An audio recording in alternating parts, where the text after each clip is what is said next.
നിലാവിലെ നിശാഗന്ധി നിറം ചേർത്ത രാപ്പൊയ്കയിൽ നിനക്കായി ഞാൻ ഈ ഈണം മീട്ടുകയായി. ഹായ് ഫ്രണ്ട്സ്, ഞാൻ ഗായത്രി ദേവി. നമ്മുടെ ചാനലിലേക്ക് എല്ലാവർക്കും സ്വാഗതം. ഇത് നമ്മുടെ പ്രണയം സ്റ്റോറിയുടെ 5ാമത്തെ എപ്പിസോഡ്.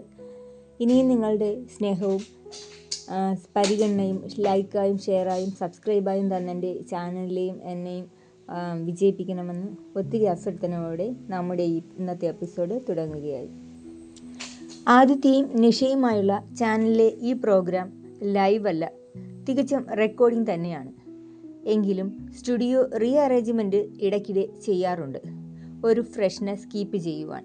അതിനാൽ അത് കഴിയുന്നവരെയും മൈക്ക് ഓഫായിരിക്കുമെന്ന് നിഷ പതിയെ ആദിയോട് പറഞ്ഞു. അത് മനസ്സിലായതുപോലെ ആദ്യം ഓക്കെ പറഞ്ഞുകൊണ്ട് തൻ്റെ ഫോണിലേക്ക് തന്നെ നോക്കുന്നുണ്ട്. സാർ, ശരിക്കും നേരത്തെ പേഴ്സണൽ കാര്യങ്ങൾ പബ്ലിസിറ്റി ചെയ്തതുകൊണ്ട് നോവിക്കാൻ വരുന്ന കാര്യം പറഞ്ഞതെന്താ? ഓ, അതെന്നെ കണ്ടുപിടിക്കാനുള്ള ക്ലൂ അല്ലേ നിഷക്കുട്ടി? സ്മാർട്ടൊക്കെ ആകാം, പക്ഷെ ഓവറാക്കല്ലേ. തികച്ചും പരിഹാസത്തോടെ ആദിത്യ നിഷയോട് പറയുന്നത് കാണുകെ അവൾക്കും ഉള്ളിലായി അല്പം വാശിയൊക്കെ ആ നിമിഷം തോന്നി.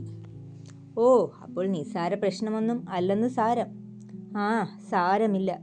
ഓക്കെ, ഞാനും അപ്പോൾ ട്രൈ ചെയ്ത് നോക്കാം നിങ്ങളുടെ ഈ മുഖംമൂടിക്കുള്ളിലുള്ള യഥാർത്ഥ ആളിനെ വെളിയെ കൊണ്ടുവരുവാൻ. ഇന്ന് തൊട്ട് അതെൻ്റെ ഒരു വാശിയാണെന്ന് തന്നെ കൂട്ടിക്കോ സാറേ. ആദിത്യയും അത് കേൾക്കെ അതിനുള്ള മറുപടിയായി അല്പം വാശിയോടെയും ദേഷ്യത്തോടെയും തന്നെ പറഞ്ഞു. റിയലി? ഞാനിതാ നിന്റെ വെല്ലുവിളി സ്വീകരിക്കുന്നു. ശ്രമിച്ചു നോക്ക്, നന്നായി തന്നെ. പക്ഷേ തോൽക്കരുത്. തോറ്റാൽ ഇനി ഒരിക്കലും നീ എൻ്റെ മുന്നിൽ വരികയും ചെയ്യരുത്. എന്താ, പറ്റുമോ നിനക്ക്? ആദിയുടെ വെല്ലുവിളി കേൾക്കെ നിഷയ്ക്ക് അല്പം ഭയമൊക്കെ ഉള്ളിലായി തോന്നുന്നുണ്ട്. എങ്കിലും അതൊന്നും പുറത്ത് കാട്ടാതെ തന്നെ അവൾ ആ നിമിഷം അവനുള്ള മറുപടിയും കൊടുക്കുവാൻ തുടങ്ങി. അപ്പോൾ ജയിച്ചാലോ? എന്താ തരിക എനിക്ക്? ഇതിപ്പോൾ അഭിമാന പ്രശ്നം കൂടെയാണല്ലോ സാറേ. ഒരു ഷോയിൽ നിങ്ങളെ ഞാനും ഇച്ചിരി ഹരാസ് ചെയ്തുവെന്നുള്ളതൊക്കെ ശരി തന്നെയാ. ജാട എന്നൊക്കെ പറഞ്ഞു പോയതിൻ്റെ വൈരാഗ്യം ഇങ്ങനെയാണോ തീർക്കുന്നേ? അങ്ങനെയെങ്കിൽ എത്രയോ സെലിബ്രിറ്റികൾ ഞങ്ങളുടെക്ക് മുന്നിൽ വന്നു നിന്ന് ചീത്തയൊക്കെ പറയണം. ശരിക്കും നിങ്ങൾ ജാട മാത്രമല്ല, ഒരുമാതിരി അധികാരം കൂടെയാ ഈ കാണിക്കുന്നേ. ഞാനാണ് ഏവർക്കും മുകളിൽ, എന്നെ ഒന്നും പറയുവാനോ ചെയ്യുവാനോ പാടില്ല എന്നുള്ള ലെവലിൽ. അല്ലേലും എവിടെയെങ്കിലും ക്ലിക്കാവുമ്പോൾ ചിലർക്കൊക്കെ ഒടുക്കത്തെ തലക്കനമാണെന്നേ. ആദിത്യവുമായി നിഷ നടത്തുന്ന വെല്ലുവിളി നിറഞ്ഞ ഈ സംസാരം കേട്ടുകൊണ്ടിരിക്കെ സ്റ്റുഡിയോയിലുണ്ടായിരുന്ന രാഹുലിനും ആ നിമിഷം മനസ്സിലായി അവളുടെ ക്ഷമ തീർത്തും പോയിക്കൊണ്ടിരിക്കുകയാണ് എന്നുള്ളത്. ആദി ഈ പറഞ്ഞതിനൊന്നും മറുപടി കൊടുത്തില്ല എന്നത് അവനെ വളരെ അതിശയിപ്പിച്ചു. ആ നിമിഷം ഇനിയും ഇടപെട്ടില്ല എന്നുണ്ടെങ്കിൽ ഈ കാര്യങ്ങളൊക്കെ കൈവിട്ടു പോകും എന്നതിൻ്റെ തിരിച്ചറിവിൽ രാഹുൽ നിഷയെ സമാധാനപ്പെടുത്തുവാനായി സംസാരിക്കുവാൻ തന്നെ തീരുമാനിച്ചു. Nisha, cool down. മാസ്ക് ആരും ആയിക്കോട്ടെ, നമ്മൾക്കയാൾ VIP ഗസ്റ്റാണ്. പണിയൊക്കെ തന്നാൽ നീ താങ്ങില്ല പെണ്ണേ. നീ ഒന്നും മിണ്ടാതിരുന്നേ.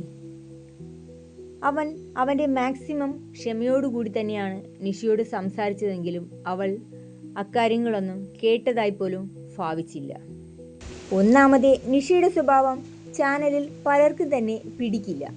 വേറെയൊന്നുമല്ല, പെണ്ണിനിച്ചിരി വാശി കൂടുതലാണ്. പിന്നെയോ ഇതുപോലെ ഷോയിൽ കയറുമ്പോൾ പലരെയും പോയി ചൊറിയുകയും ചെയ്യും. എങ്കിലും ആളൊരു പാവമൊക്കെ തന്നെയാണ്. ചെയ്യുന്ന ജോലിയിൽ നന്നായി തന്നെ ആത്മാർത്ഥത അവൾ പുലർത്താറുമുണ്ട്. ഹോട്ട് സീറ്റിലിരുന്ന് ഡയലോഗൊക്കെ വിടുമെങ്കിലും അതിലിരിക്കുന്ന ഓരോരുത്തരും ഒരുപാട് പരിമിതികൾ ഉള്ളവർ തന്നെയാണ്. മുകളിലുള്ള ആൾക്കാരെ ഭയക്കണം, പിന്നെ ആരെ എന്തു പറയുന്നു, എന്തിനെക്കുറിച്ച് പറയുന്നു എന്നതൊക്കെ ചിന്തിക്കണം.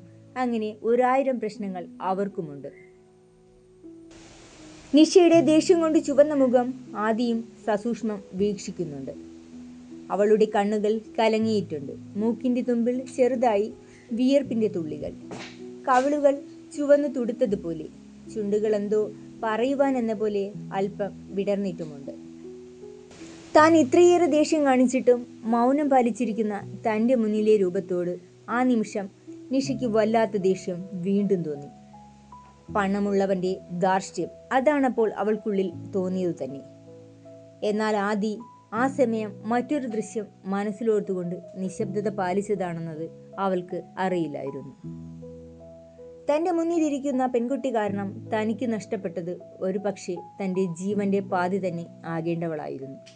ഇതുവരെയും ആർക്കും അറിയാത്ത സത്യം. ആദ്യമായി ആദിത്യ ബിസിനസ് അവാർഡ് നേടിയതിനു ശേഷം മീഡിയയിലൊക്കെ നല്ല ഫേമസ് ആയിരുന്നു. അതിനാൽ തന്നെ എങ്ങോട്ട് പോയാലും ആദിത്യ അങ്ങോട്ട് പോയി ഇങ്ങോട്ട് പോയി എന്നൊക്കെ ഫ്രണ്ട് പേജിൽ തന്നെ പത്രങ്ങളിൽ വാർത്തയും ആകാറുണ്ട്. ആയിടയ്ക്കാണ് ഒരു അഗ്രഹാരത്തിലെ പെൺകുട്ടി ആദിക്കൊപ്പം ഫ്ലൈറ്റിൽ ഉണ്ടായിരുന്നത്. മഹാലക്ഷ്മി. വലിയ പീലിക്കണ്ണുകളും വെളുത്തു തുടുത്ത കവിളുകളും അവൾക്ക് ഏറെ അലങ്കാരമായിരുന്നു. അന്നുവരെ ആരോടും ഒരു സ്പാർക്കും തന്നെ ഉണ്ടായിട്ടില്ല എന്നൊക്കെ വെല്ലുവിളി നടത്തിയിരുന്ന ആദിത്യയ്ക്ക് ആ സമയം സ്വയം അറിയാതെയാണ് അവളിലേക്ക് ആകർഷണം തോന്നിയത്. മിതമായ സംസാരം, പതിഞ്ഞ പുഞ്ചിരി, താളാത്മകമായ നടത്തം, മൊത്തത്തിൽ ഒരു ആനച്ചന്തമൊക്കെയുണ്ട്. തലമുടിയാണേലോ നിതംബം വരെ. തിരുവനന്തപുരം തൊട്ട് കൊച്ചി വരെയുള്ള ആ കുറച്ച് സമയം കൊണ്ട് തന്നെ അവളിൽ അവൻ മയങ്ങിപ്പോയി.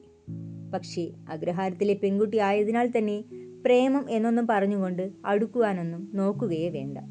അതിനാലാണ് സാവകാശം അവളോട് കമ്പനി ആയ ശേഷം കാര്യമൊക്കെ അവതരിപ്പിച്ചേക്കാം എന്ന് വിചാരിച്ചുകൊണ്ടവൻ അവളുടെ ഡീറ്റെയിൽസ് ചോദിച്ചു മനസ്സിലാക്കിയതും ഫോൺ നമ്പരൊക്കെ കൈക്കലാക്കിയതും. എന്നാലെല്ലാം തകിടം മറിച്ചത് ഇവളൊറ്റ ഒരുത്തിയാണ്. അവളുമായി ഫ്ലൈറ്റ് യാത്ര കഴിഞ്ഞ ശേഷം എയർപോർട്ടിൽ നിന്നും പുറത്തിറങ്ങി പോകുന്നതുവരെയും ആദിത്യയെ നന്നായി ശ്രദ്ധിച്ചു കൊണ്ടിരിക്കുകയും അവൻ്റെ ഭാവങ്ങളിൽ കണ്ട വ്യത്യാസം മനസ്സിലാക്കി മഹാലക്ഷ്മിയുടെയും ആദിത്യയുടെയും കുറച്ച് ഫോട്ടോസ് എടുക്കുകയും നിഷ ഠാക്കൂർ അന്ന് ചെയ്തിരുന്നു. ഒപ്പം യുവ ബിസിനസ്മാൻ ആദിത്യ ശങ്കറിൻ്റെ പ്രണയിനിയുമായുള്ള നിമിഷങ്ങൾ എന്ന പേരിൽ ഒരു ന്യൂസ് അവൾ ചാനലുകളിൽ ക്രിയേറ്റ് ചെയ്യുകയും ചെയ്തിട്ടുണ്ട്.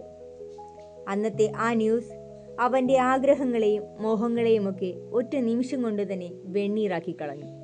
മഹാലക്ഷ്മിയുടെ വീട്ടിൽ ആ ന്യൂസിനെ പറ്റി അറിയുകയും ഒരുപാട് പ്രശ്നങ്ങൾ അതുവഴി സൃഷ്ടിക്കുകയും ചെയ്യുകയുണ്ടായി. ഒരു സാധാരണ കുടുംബമായാൽ പോലും ഒരു പെണ്ണിനെ ചേർത്തുണ്ടാകുന്ന അപവാദം അഗ്നിചൂള പോലെയാണ്. അപ്പോൾ പിന്നെ അഗ്രഹാരത്തിലെ കാര്യങ്ങളുടെ ഗതി എന്താ? ആചാരങ്ങൾ, അനുഷ്ഠാനങ്ങൾ എല്ലാം അവർക്ക് ഒത്തിരി വേറെയാണ്. അന്ന് സത്യത്തിൽ എന്തുണ്ടായി എന്ന് പോലും ചോദിക്കുവാൻ നിൽക്കാതെ അഗ്രഹാരത്തിലുള്ളവർ മഹാലക്ഷ്മിയെ ഒരുപാട് ഉപദ്രവിക്കുകയുണ്ടായി. ഒപ്പം തന്നെ 2 ദിനം കൊണ്ട് അവളുടെ വിവാഹം അവളുടെ മുറച്ചെറുക്കനുമായി നടത്തിക്കുകയും ചെയ്തു.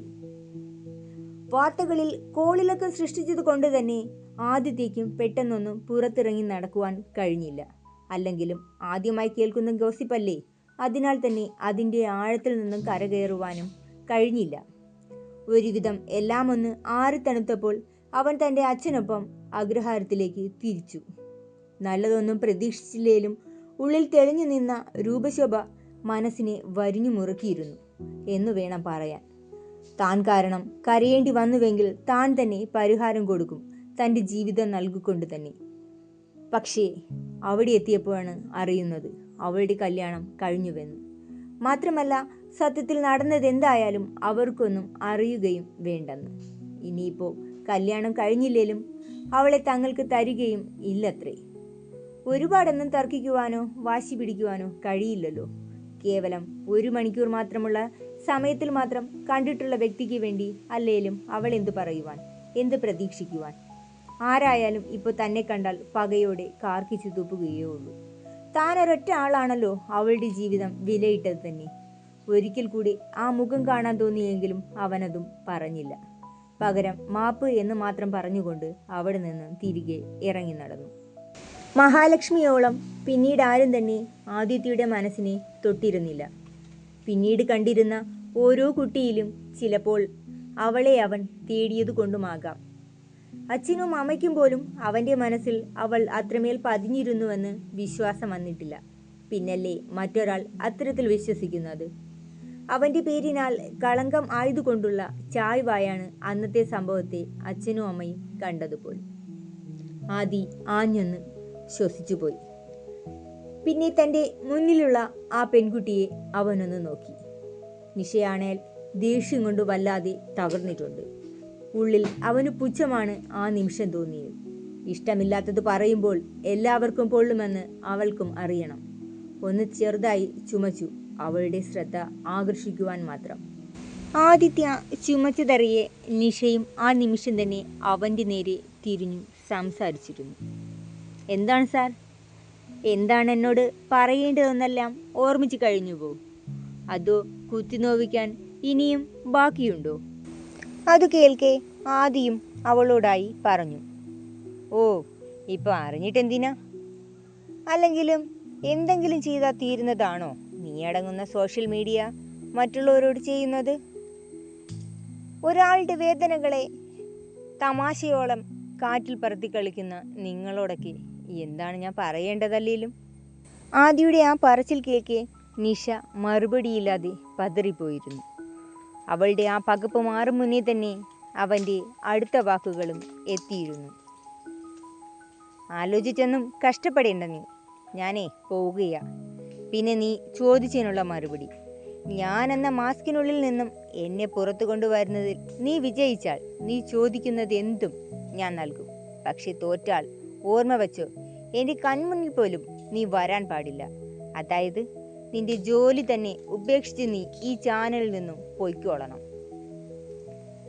തർക്കം വിജയിക്കണമെന്ന ആവേശത്തിൽ കാണിച്ചു കൂട്ടിയ ആവേശമൊക്കെ ആ നിമിഷം നിഷയ്ക്ക് നഷ്ടമായിരുന്നു. കണ്ണുകൾ സജലങ്ങളായി, മുഖമൊക്കെ രക്തം വാർന്നു ശോഭ നശിച്ചു. ഫോൺ ഓൺലൈനിൽ വെറും കൗതുകത്തിൻ്റെ പേരിൽ ഇവരെ ശ്രദ്ധിച്ചു കേൾക്കുകയായിരുന്ന രാഹുലും ആ നിമിഷം നിശബ്ദനായിപ്പോയി. കേവലം ഒരു ചാനൽ ഷോയിലെ വാക്കിൻ്റെ പേരിൽ ഒരാളെ, അതും ഒരു പെൺകുട്ടിയെ, ഇങ്ങനെയൊക്കെ ക്രൂശിക്കാമോ? ശരിയാണ്, പ്രായത്തിൻ്റെ പ്രശ്നം കാരണം അവളും ചിലപ്പോൾ രൂക്ഷമായ വാക്കുകൾ ഉപയോഗിച്ചു കാണും. പക്ഷേ അയാളും അത് തന്നെയല്ലേ തിരിച്ചവളോടും കാട്ടുന്നത്? നിഷയുടെ തകർന്ന മുഖത്തെ കാണും തോറും എന്നാൽ ആ നിമിഷം ആദിത്യയ്ക്ക് വല്ലാത്ത സന്തോഷമാണ് തോന്നിയത്. അതെ, ആശിച്ചു മോഹിച്ച് സ്വന്തമാക്കുന്നത് നഷ്ടമാകുമ്പോഴുള്ള വേദന അവളും അറിയട്ടെ. അവൾക്ക് കിട്ടിയല്ലോ, പക്ഷെ തനിക്കോ കേവലം സ്വപ്നം പോലും കയ്യെത്തും ദൂരത്തെത്തി നഷ്ടമായി. അറിയില്ല, അന്നു മുതൽ കണ്ണടയ്ക്കുമ്പോഴൊക്കെ മഹാലക്ഷ്മിയുടെ മുഖം മാത്രമാണുള്ളിൽ. എന്തുകൊണ്ടെന്ന് ചോദിച്ചാൽ അങ്ങോട്ട് മറുപടിയും സ്വയമായി തനിക്കില്ല. അതിനു മുന്നെയോ ശേഷമോ തനിക്ക് മറ്റൊരാളോട് അങ്ങനെയൊന്നും തോന്നിയിട്ടുമില്ല. നിമിഷങ്ങൾ കൊണ്ട് ഉത്ഭവിച്ച ഭ്രാന്തമായൊരിഷ്ടം. ഇവർക്കിടയിലെ വാക്ക് തർക്കം ഒരു നടക്കി പോകില്ല എന്നതിൽ ഉറപ്പു തോന്നിയതിനാൽ തന്നെ രാഹുൽ ബ്രേക്ക് തീരും മുന്നേ അവർക്കിടയിൽ ഒരു എൻട്രി നടത്തുവാൻ വേഗത്തിൽ നടന്നു ചെന്നു. ഇടിച്ചു കയറി മറ്റൊരാൾ വരുന്നത് കണ്ടുകൊണ്ട് തന്നെ ആദിയും മാസ്കിൻ്റെ ബോക്സിലൂടെ ആരാണെന്നത് സൂക്ഷിച്ചു നോക്കി. ഒത്തിരി തവണ ഈ ചാനലിൽ കയറിയിട്ടുള്ളതിനാൽ തന്നെ അതാരാണെന്ന് അവനും മനസ്സിലായിരുന്നു. ചുണ്ടിൽ അറിയാതൊരു പുഞ്ചിരി സ്ഥാനം പിടിക്കുകയും ആ നിമിഷം ചെയ്തു. രാഹുലത്തെയും നിഷയും ആകമാനമെന്ന് നോക്കി. കണ്ണൊക്കെ നിറഞ്ഞിട്ടുണ്ട്, ആകെ വിളറി, കൈയൊക്കെ മുഷ്ടി ചുരുട്ടി വല്ലാതവൾ വിയർക്കുന്നുമുണ്ട്. പാവം തോന്നി. ഒരൊറ്റ വാക്ക്, വെറുതെ ചാനൽ റേറ്റിംഗ് കൂട്ടുവാൻ വേണ്ടി മാത്രം, അതിപ്പോൾ അവളുടെ ജീവിതം തന്നെ തുലാസിലാക്കി.